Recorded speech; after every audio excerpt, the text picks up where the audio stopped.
¿Qué tal, amigos de 6 a 9? ¿Cómo están? Buenos días.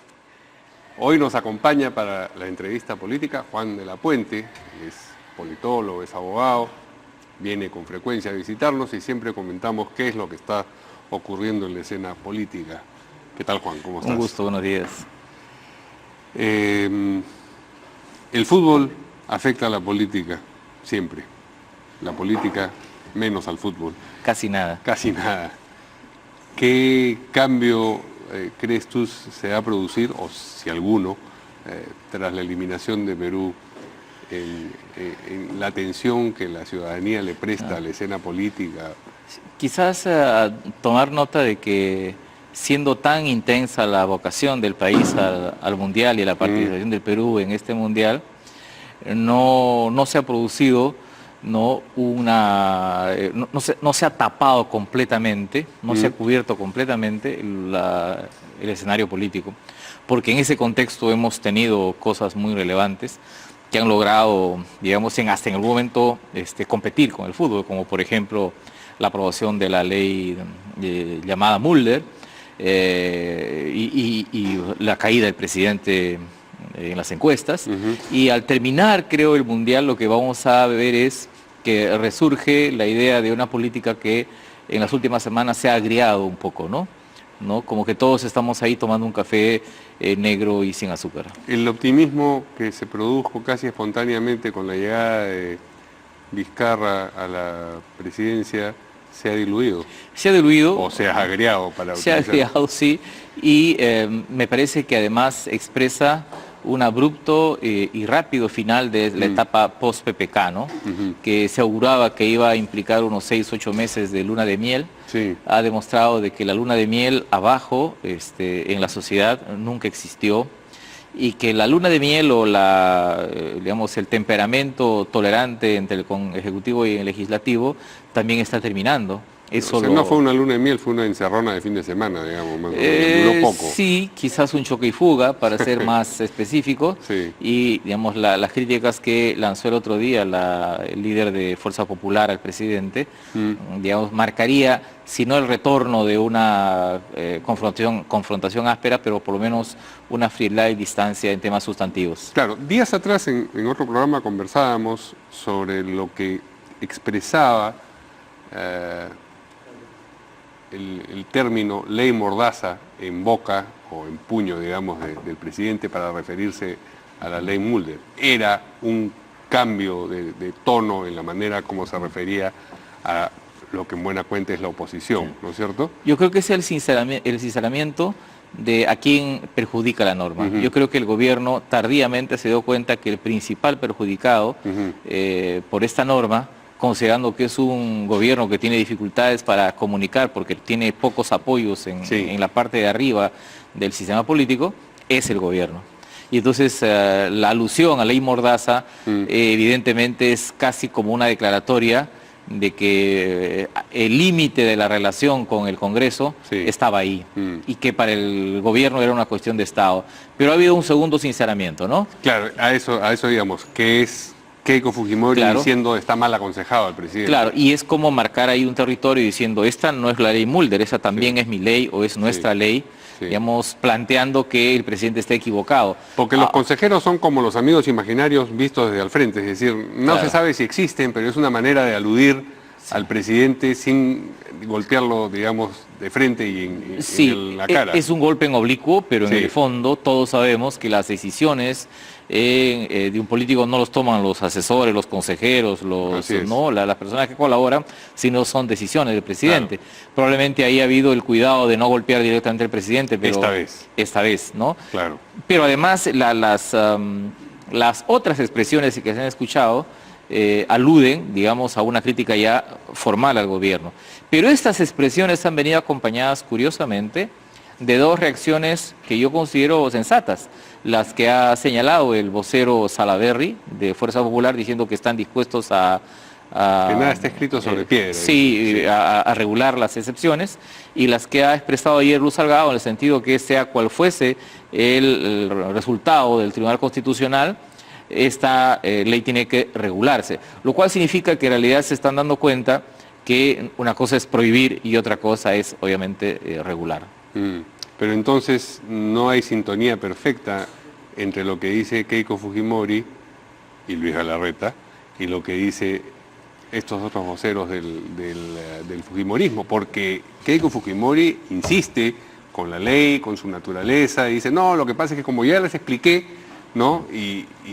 A mí me parece que, pero tengo la sensación que es una especie de retroceso aún desordenado, ¿no? Y en algún momento van a tener que alinearse las fuerzas, porque en otras oportunidades ha pasado lo mismo.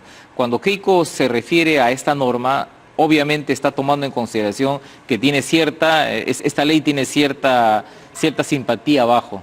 También le está hablando, ¿no? En la cabeza de Pedro le está hablando a Juan, es decir, le está diciendo a la gente que defiende esta norma como una cosa muy importante, pero sus voceros han salido a retroceder. Insisto, no es un retroceso ordenado, pero es evidente que el aislamiento que se ha producido, sobre todo en la parte de arriba del sistema político del fujimorismo, al apadrinar esta ley, me parece que están tomando conciencia de que del costo que esto les puede generar un poco tarde. O sea, el control de daños es cuando ya hay daños. Sí, y sobre todo porque la imagen de un fujimorismo que se venga, en las palabras de Luis Galarreta, claro, es una imagen que va a tener connotaciones nocivas en la campaña electoral. Es decir, a los otros señalamientos se junta esto, y además va a tener un efecto también en el mundo, un efecto exterior, porque yo he leído ya información en otros medios de comunicación fuera del país, y se habla de una lucha entre el Ejecutivo y el Legislativo. Se vuelve a hablar de una lucha entre el Ejecutivo y el Legislativo, de lo que no se hablaba en los últimos 70, 80 días luego de la caída de Pedro Pablo Kuczynski. Pero los problemas del fujimorismo, del keikismo, son problemas más o menos futuros, es decir, para cuando llegue alguna elección, más allá de la regional y municipal que se va a producir en octubre. Los problemas para el Ejecutivo, para Vizcarra y para Villanueva son presentes, es decir, ¿cómo van a hacer para sostenerse con esta relación tensa con el Congreso en todas sus variantes? Porque con la bancada, la supuesta bancada oficialista, también tiene problemas serios. Es decir, Meche Arauz, Bruce, Guido Lombardi, Violeta, con distintas modulaciones, todos les han dicho que, en fin...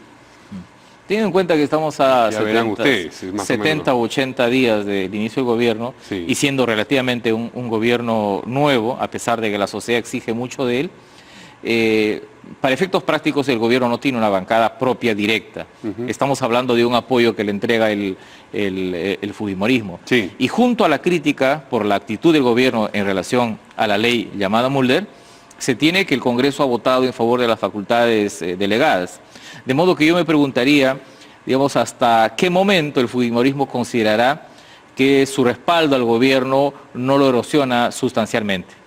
Y yo sospecho que si en la hipótesis de que el gobierno cayese debajo de 30% o de 25% de aprobación, se producirá en el fujimorismo una discusión normal en toda fuerza política de señalar cuál es el costo de este respaldo.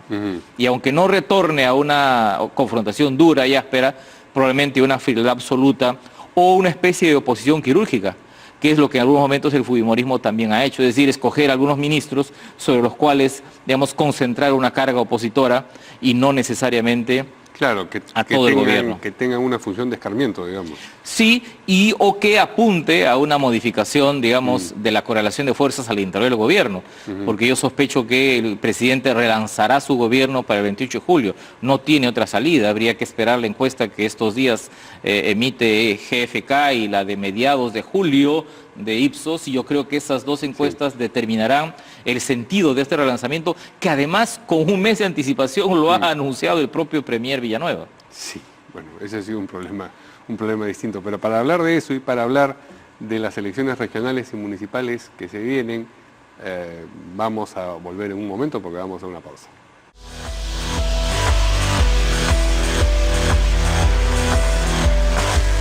Muy bien, continuamos aquí conversando con Juan de la Puente sobre la situación política, y lo último que había mencionado él es este avance y retroceso en las declaraciones del premier Villanueva sobre cambios en el gabinete. Lo cierto es que lo dijo en una conversación con el comercio, ahí está la cita textual, y después dijo, no, yo no dije eso, han entendido mal, que es, digamos, la famosa salida de los políticos, la culpa la tiene el interlocutor, no quien codificó el mensaje, sino quien lo ha decodificado y lo ha hecho mal. Pero, digamos, ya eso creó un problema con el gabinete y, sobre todo, él ha salido a ratificar a su gabinete y todo, pero puede llegar 28 de julio y producirse, a pesar de todo, cambios, en cuyo caso se verá como verdadero lo que dijo en origen. Sobre todo porque si es que importa tanto la aprobación del presidente, porque evidentemente importa, no estamos en un país donde la aprobación tiene o desaprobación tiene poca incidencia, en el Perú sí tiene, digamos, lo normal es que el presidente anunciase una renovación, un relanzamiento de su gobierno el 28 de julio. ¿Por qué relanzamiento? Porque hay un conjunto de cosas que no ha ido funcionando, ¿no? Y no habría que hacer el repaso. Este relanzamiento puede ser con la misma gente, o digamos, teóricamente sí, pero las encuestas ahí son absolutamente implacables. Es muy probable que el presidente, antes o después del 28 de julio, sienta la necesidad de producir cambios. Pero esos cambios se pueden sentir, digamos, menores si es que no involucran al presidente del Consejo de Ministros. Ahí es donde se siente generalmente el cambio, pero yo veo, digamos, poco temprano que ocurra semejante cosa el 28 de julio. Hace 30 días también podríamos decir que sería temprano para que el presidente caiga en aprobación 15 puntos y que se dispare la desaprobación otros 24. El asunto es que la desaprobación del presidente no ha pasado por la aprobación. Ha habido un bolsón de gente indiferente, que es el no precisa, no sabe, no opina, que directamente ha pasado a la desaprobación. Y el presidente incluso ha bajado en los lugares donde más ha visitado. Entonces el presidencialismo es un sistema en donde el presidente tiene que ser protegido. Y entonces sospecho que si el presidente rondase el 20%, el 25%, ¿no?, en la defensa de esta institución presidencial, porque queremos un gobierno con estabilidad, va a tener que hacer los cambios que sean necesarios. En el Perú el presidencialismo es una cama muy estrecha, es una cama de una sola plaza, casi un catre de campaña. Y entonces eso es solo para el presidente. Salvo que quiera ser acompañado de la primera dama, ¿no?, como hemos tenido una experiencia cercana, pero en realidad el presidencialismo es una cama muy estrecha. Y entonces el presidente, para mejorar la estabilidad, tiene pocas posibilidades. Y las elecciones regionales y locales que vienen en octubre, ¿cómo van a impactar en ese escenario? ¿Al gobierno central le van a valer algo a favor o en contra? Parecería que no, porque no tiene candidaturas importantes en ningún lugar, ¿no? En ninguno, pero además... En Lima tiene un candidato. Pero además, yo lo que advierto, justo sobre eso publico un artículo hoy en La República, yo lo que advierto es que las grandes opciones políticas del año 2006 se han desperfilado de cara a las elecciones municipales. O sea, no han demostrado ser las grandes opciones políticas. Y más bien son dos partidos políticos, Alianza por el Progreso en primer lugar y en segundo lugar Acción Popular, los que han presentado en una cantidad apreciable de lugares listas. En general, en las regiones, los partidos han llegado hasta las regiones. En municipios provinciales, alrededor de un tercio de lugares cubiertos, de circunscripciones cubiertas, y un 25% o un 20% en distritales. De modo que el retroceso me parece sustantivo. Y en segundo lugar, a mí me parece que la gente que decía que se vayan todos debe sentirse satisfecha, porque en las regiones se han ido casi todos, o todos, ¿no? Uno ve que incluso los partidos están siendo copados por invitados, como se demuestra en Lima. En Lima tenemos 21 candidatos, de los cuales 11 son invitados. Los partidos en Lima son en su mayoría vientres de alquiler. El problema es que no solo se han ido todos, sino también se han ido los militantes, se han ido los partidos, se han ido las ideas. Se ha ido todo. Se ha ido todo, ¿no? No es que se vayan todos, sino que se vaya todo. En ese contexto creo que se está produciendo riesgosa, peligrosamente, una especie de renovación retrógrada. No queríamos esa renovación, sino una renovación que mejore, una sustitución que mejore. Mi impresión es que la decisión de que no haya reelección municipal, regional, más la forma como se han designado los candidatos, da la impresión que el gobierno podrá tener una buena relación con las regiones y municipios. No sé cómo el sistema político y los grandes partidos van a encarar el 2021 con esta performance tan mediana que va a haber en el mes de octubre. El proceso en Lima específicamente, Lima Metropolitana, ¿cómo lo ves? Me parece que tiene 21 candidatos, en registros, es la segunda vez que tenemos tantos candidatos, pero me impresiona la falta de ideas. Y entonces no hay ninguna idea fuerza predominante. Me podrán decir que recién la campaña está empezando, podría ser. Ya en la elección anterior, nosotros elegimos un alcalde que no se comprometió a nada porque el debate no le obligaba, ¿no?, a comprometerse a nada. La única promesa que hizo Castañeda fue el monorriel, acordémonos. Y entonces, claro, no solo no cumplió, entonces tuvo las manos libres para hacer lo que él consideraba en el municipio. Ese es el riesgo de una campaña electoral sin idea. Y esa es más o menos la campaña que estás anticipando. Y yo creo que va a ser peor. No advierto una idea fuerza, ¿no? Y entonces sin ideas fuerza, el rito es solo eso, la formalidad. Vamos a cambiar de... Pero no hay ideas fuerza, no hay candidatos fuertes tampoco, porque la vez pasada Castañeda era un candidato fuerte desde el arranque, ¿no? Bueno, Reyardo es un candidato fuerte, me parece, que viene con cierto predicamento, se ha metido en esto. En algún momento pensé que Cornejo, el alcalde de Miraflores, Muñoz, no estaría, pero no estamos frente obviamente a pesos pesados como lo fue Andrade, como lo fue Castañeda, como un momento lo fue Belmont, como lo fue Barrantes. a pesar de que Belmont es candidato. Sí, pero es un Belmont, es una sombra de sí mismo. Claro, ¿no? Se ha reconstruido en modo retro, ¿no? Vintage, ¿no? Y entonces, digamos, políticamente ya, olvidémonos por un instante de las ideas fuerza, ¿quién podría capitalizar políticamente la victoria? Si es que el fujimorismo ganara 2 o 3 regiones probablemente, capitalizaría. Creo que en términos municipales, tanto provinciales como distritales, el gran ganador sería Alianza por el Progreso, que además tiene una manera muy, digamos, por decir, informal de construir su relación, muy clientelar, no solo del candidato hacia abajo, sino de Acuña hacia los candidatos. Hacia los candidatos. No sé si es un partido, ¿no? Es un emprendimiento político, yo no lo diría que es un partido, con mucha gente rentada. Algunos dicen que es un partido, es el único partido donde no hay expulsados sino despedidos, y entonces podría ser esta fuerza la que termine, digamos, acumulando la mayor cantidad de municipios y regiones. Y regiones habría que ver, ¿no? Estamos hablando de 25 regiones. Y el que ganase 2 o 3 tendría un excelente resultado. Pero por un efecto de ilusión óptica, Lima termina convirtiéndose en la presa más... bueno, también tiene la mayor cantidad de votantes a nivel nacional, es verdad. La más ansiada y la más simbólica políticamente. Simbólicamente implicaría que ningún partido de los grandes partidos puede imponerse, porque me parece que